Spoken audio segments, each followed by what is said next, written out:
No. Tu, tengok tu dalam tu. Macam mana air tak kena ni? Tengok tu dalam tu. Overheat dia? Tak overheat. Tapi sistem air tak cantik lah. Berkarat. Air dalam ni mesti karat ni. Tiang-tiang ni longkang. Dia tukar. Servis. Tengoklah. Kalau buka, kalau karat tu ni, dia boleh ni cocok ni. Cocok baru tengok tu. Tak gam efek kan? Ha? Oh my god. Jam pala. Jam pala.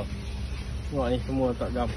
Gam Apa kerja macam ni? Aduh. Dia siapa? Tak gam. Ini macam pun ada ya? Ni macam ada. Baik geng. Jadi terbaru lah. Kita try dulu tengok. Kalau boleh diselamatkan, kita selamatkan. Apa-apa pun kena buka dulu. Depan baru bang. Depan betul. Ni yang silap. Tu kita recommend pakai coolant geng. Bukan saja-saja nampak.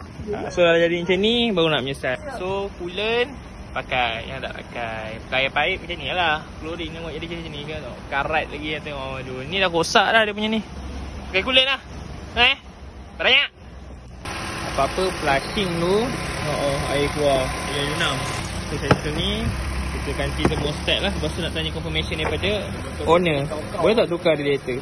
Tukar radiator save sikit. Selamatlah sistem cooling korang. Ini dengan gam-gam macam ni tak boleh go lah. Boleh like, follow, komen dan share. Jumpa lagi next video. Bye. Assalamualaikum. Pumpam.